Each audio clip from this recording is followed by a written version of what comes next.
നമസ്കാരം. നിത്യജ്യോതിഷത്തിലേക്ക് എല്ലാ മാന്യ പ്രേക്ഷകർക്കും സ്വാഗതം. ഇന്ന് 2025 നവംബർ മാസം 16-ാം തീയതി 1201-ാം ആണ്ട് തുലാമാസം 30-ാം തീയതി ഞായറാഴ്ച. ഇന്ന് ഞായറാഴ്ചയാണ്. അത്തം നക്ഷത്രമാണ്. അത്തം നക്ഷത്രം ശുഭനക്ഷത്രങ്ങളിൽപ്പെടുന്ന നക്ഷത്രമാണ്. ഊൺ നക്ഷത്രങ്ങളിൽപ്പെടുന്ന നക്ഷത്രമാണ്. അതായത് എല്ലാ ശുഭകാര്യങ്ങൾക്കും എടുക്കാവുന്ന നക്ഷത്രങ്ങളിലൊന്നാണ് അത്തം നക്ഷത്രം. അപ്പോൾ ഇന്ന് ശുഭനക്ഷത്രം, ഇന്ന് സൂര്യഭഗവാന്റെ ദിവസമാണ്. പ്രത്യേകിച്ച് ഇന്ന് അവധി ദിവസമാണ്. സന്തോഷപ്രദമായ ഒരു ദിവസം കിട്ടിയാൽ മാത്രമേ അവധി ദിവസത്തിന് പ്രാധാന്യമുള്ളൂ. കാരണം കുടുംബസമേതം ഏറ്റവും കൂടുതൽ ഒരാഴ്ചയിൽ ചിലവഴിക്കുന്നത് ഞായറാഴ്ചയാണ്. ഈ ദിവസം കൊള്ളൂല്ലെങ്കിൽ എന്തു ചെയ്യും?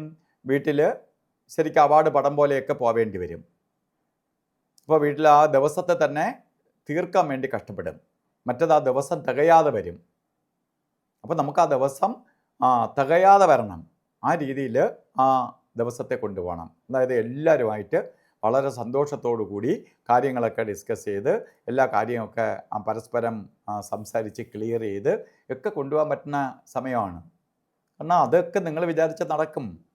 എന്തൊക്കെ ചെറിയ വിദ്വേഷമൊക്കെ ഉണ്ടെങ്കിലും ഒരു ചുറ്റും ഇരുന്ന് മുഖത്തോട് മുഖം നോക്കി കണ്ണിൽ നോക്കി സംസാരിച്ചാൽ ആ ഇരുട്ടങ്ങ് മാറും. അപ്പോൾ അത്രയ്ക്ക് എന്തെങ്കിലും അതൃപ്തി ഉണ്ടെങ്കിൽ അത് മാറ്റിയെടുക്കാൻ സാധിക്കും. അപ്പോൾ അങ്ങനത്തെ ഒരു ദിവസമാണ് നമുക്കിന്ന് തന്നിരിക്കുന്നത്, നല്ലൊരു ദിവസം. അപ്പോൾ ഈ ദിവസത്തെ കളയാതിരിക്കുക. അതുപോലെ ഇന്ന് തുലാമാസത്തിൽ അത്തം നക്ഷത്രം ബർത്ത് ഡേറ്റ് വന്നിട്ടുള്ളവർക്ക് ഒരു വർഷത്തെ ഫലത്തെയാണ് നമുക്ക് ചിന്തിക്കേണ്ടത്. വാർഷിക ഫലത്തെ ചിന്തിക്കുമ്പോൾ ഒരു വർഷം നമുക്ക് വളരെ അനുകൂലപ്രദമായ ഒരു വർഷമാണ്. കുറേ നേട്ടഫലങ്ങളെ കൊടുക്കും അത്തം നക്ഷത്രക്കാർക്ക്. സാമ്പത്തിക നേട്ടം മാത്രമല്ല, ജോലിയില്ലാത്തവർക്ക് ജോലിയെ കൊടുക്കും. അതുപോലെ തന്നെ ജോലിയിലിരിക്കുന്നവർക്കാണെങ്കിൽ പ്രമോഷനോ ഇൻക്രിമെൻറ്റോ ഒക്കെ ലഭിക്കും, അല്ലെങ്കിൽ മെച്ചപ്പെട്ട ജോലിയിലേക്ക് പ്രവേശിക്കാൻ സാധിക്കും. പ്രശസ്തി ഉണ്ടാകും. പ്രശസ്തി എന്ന് പറയുമ്പോൾ ഇരിക്കുന്നിടത്ത് ശോഭിക്കാൻ പറ്റും. അംഗീകാരങ്ങൾ വന്നു ചേരും.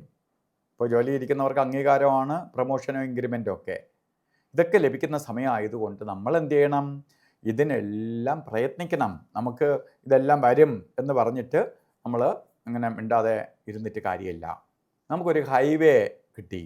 ആ ഹൈവേയിൽ ഞാൻ അവിടുന്ന് കട്ടർ റോഡിൽ 40-ലാണ് വന്നത്, അതുകൊണ്ട് ഞാൻ ഹൈവേയിൽ 40-ലേ പോവുള്ളൂ എന്ന് പറഞ്ഞിട്ട് ഒരു കാര്യമില്ല.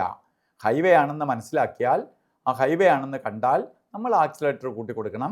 നമ്മൾ അതിൽ അനുവദനീയമായ സ്പീഡിൽ പോകണം. അതുപോലെ നമ്മൾ എന്തിന് ഈ ഓരോ കാര്യങ്ങൾ അറിയുന്നു എന്ന് ആചാര്യന്മാർ ശരിക്കും നമുക്ക് റൂട്ട് മാപ്പ് പോലെ ഈ ജ്യോതിഷം തയ്യാറാക്കി വച്ചിരിക്കുന്നത് തന്നെ നമ്മളുടെ ഓരോ സമയത്തെ മനസ്സിലാക്കി പ്രവർത്തിക്കാൻ വേണ്ടിയിട്ടാണ്, നമുക്ക് മുന്നോട്ട് നയിക്കാൻ വേണ്ടിയിട്ടാണ്. ജീവിതയാത്രയിൽ ആ യാത്ര എവിടെയൊക്കെ ദുർഘടം, എവിടെയൊക്കെ നല്ലത് എന്ന് നമുക്ക് മനസ്സിലാക്കി തരാൻ വേണ്ടിയിട്ടാണ്. അതുകൊണ്ട് ഓരോ കാര്യത്തിന് ഇറങ്ങണം, സമയം കളയരുത്. കാരണം നമുക്കൊരു ദിവസം പോലും കളയാനില്ല. അത് മാത്രമല്ല, ഇന്നത്തെ ദിവസം നല്ല ദിവസമെന്ന് ഞാൻ പറഞ്ഞു. ഓരോ കാര്യത്തിന് ഇറങ്ങുമ്പോഴും രാഹുകാല സമയം നോക്കി യാത്ര ചെയ്യും. യാത്രയ്ക്ക് മാത്രമേ രാഹുകാലമുള്ളൂ. സാധാരണ ഞായറാഴ്ച ദിവസമാണ് ബന്ധു വീടുകളിലാവട്ടെ, അല്ലെങ്കിൽ മറ്റ് ഔട്ടിങ്ങിനാവട്ടെ, മറ്റെന്തെങ്കിലും ഫംഗ്ഷനാവട്ടെ ഒക്കെ പോകുന്നത് കൂടുതലായിട്ടും ഞായറാഴ്ച ദിവസങ്ങളിലാണ്. അന്നായിരിക്കും കൂടുതൽ പ്രോഗ്രാമൊക്കെ അറേഞ്ച് ചെയ്യണത് ആളുകൾ. അപ്പോൾ ഇതിന് പോകുമ്പോൾ രാഹുകാല സമയം നോക്കി യാത്ര തിരിക്കണം. രാഹുകാലം ഇന്നും വന്നിരിക്കുന്നത് കലണ്ടറിൽ ഇട്ടിരിക്കുന്ന രാഹുകാലവുമായി ബന്ധപ്പെട്ട് തന്നെയാണ്. ചിലർ കലണ്ടറുമായിട്ട് ചിലപ്പോൾ വളരെ വ്യത്യാസം, അതിലെഴുതിയിരിക്കുന്ന സമയമായിട്ട് വളരെ വ്യത്യാസത്തിൽ പോയി. ഇപ്പം അങ്ങനെയല്ല, കറക്റ്റായിട്ട് പോവുകയാണ്. ശരിക്ക് 4:30 മുതൽ 6 മണി വരെ നീട്ടിരിക്കുന്നതിൽ 4:29 തൊട്ട് രാഹുകാലം ആരംഭിക്കും. 1 മിനിറ്റിൻ്റെ വ്യത്യാസമേ ഉള്ളൂ. രാഹുകാലം തീരുന്നത് ശരിക്ക് 6 മണി എന്നുള്ളത് 5:55 രാഹുകാലം അവസാനിക്കും. അപ്പോൾ 5-6 മിനിറ്റ് കുറവാണ് ഇപ്പോഴത്തെ സമയത്ത്. 1.5 മണിക്കൂർ എന്നുള്ളത് 6 മിനിറ്റിൻ്റെ കുറവ് ഉണ്ട്. അതുപോലെ ഒരു കാര്യത്തിനും കൊള്ളാത്ത 2 സമയങ്ങളാണ് ഗുളികകാല സമയവും യമകണ്ഠകാല സമയവും. അതിൽ ഗുളികൻ്റെ ബന്ധം വരുന്ന സമയം 3 മണി 2 മിനിറ്റ് തൊട്ട് 4 മണി 29 വരെ. അപ്പോൾ അവിടെയും ഏകദേശം 3 മിനിറ്റിൻ്റെ വ്യത്യാസമുണ്ട്. അത് കലണ്ടറിൽ ഇട്ടിരിക്കുന്ന സമയമായിട്ട് ഏകദേശം ബന്ധപ്പെട്ട് തന്നെയാണ്. അതുപോലെ യമകണ്ഠകാല സമയം വരുന്നത് 12:09 തൊട്ട് 1 മണി 36 വരെ. അവിടെയും 3 മിനിറ്റിൻ്റെ വ്യത്യാസമേ ഉള്ളൂ. അതും കലണ്ടറുമായിട്ട് ഏകദേശം അടുപ്പിച്ചാണ് ഈ സമയങ്ങളെല്ലാം. അപ്പോൾ നമുക്കിതൊക്കെ കേട്ടില്ല, കലണ്ടറിൽ നോക്കി ഒരു കാര്യം ചെയ്താലും ഈ സമയങ്ങൾ നമുക്ക് അനുകൂലമാണ്. എന്നാലും എല്ലാ കാര്യങ്ങൾക്കും എടുക്കാവുന്ന ഒരു സമയമാണ് അഭിജിത്ത് മുഹൂർത്തം. അവിടെ യമകണ്ഠം വന്നാലും ഗുളികം വന്നാലും അതുപോലെ രാഹു വന്നാലും ഒരു സംരക്ഷണ വലയം തീർത്ത് ആ സമയത്തെ നമുക്ക് പ്രൊട്ടക്റ്റ് ചെയ്യുന്ന സമയമാണ് അഭിജിത്തിൻ്റെ സമയം. അതായത് മുഹൂർത്തങ്ങളുടെ രാജാവാണ് അഭിജിത്ത് മുഹൂർത്തം. ഇന്ന് വന്നിരിക്കുന്നത് 11 മണി. അഭിജിത്ത് മുഹൂർത്ത സമയം വന്നിരിക്കുന്നത് 11 മണി 45 തൊട്ട് 12 മണി 33 വരെയാണ്. ഇതിനിടയ്ക്ക് ഒരു 4 മിനിറ്റ് ഒഴിച്ച് ബാക്കി 44 മിനിറ്റും നമുക്ക് എല്ലാ കാര്യങ്ങൾക്കും ഉപയോഗിക്കാം.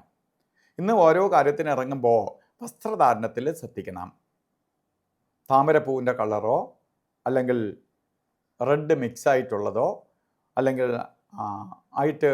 റെഡ് മിക്സ് ആയിട്ടുള്ളതോ ആയിട്ടുള്ള കളറിലുള്ള വസ്ത്രങ്ങൾ ധരിച്ചുകൊണ്ട് നിൽക്കുന്നതും വീട്ടിൽ നിൽക്കുന്നതും അതുപോലെ പുറത്തു പോവുകയൊക്കെ ചെയ്യുമ്പോൾ പ്രപഞ്ചനാഥനായ സൂര്യൻ്റെ എനർജി പെട്ടെന്ന് സ്വീകരിക്കാനും കുറച്ചുകൂടി നമ്മൾ എനർജറ്റിക് ആവാനും സഹായിക്കും. അപ്പോൾ ഇന്നത്തെ ദിവസം എല്ലാവർക്കും നല്ലത് വരട്ടെ എന്ന് പ്രാർത്ഥിച്ചുകൊണ്ട് നിർത്തുന്നു.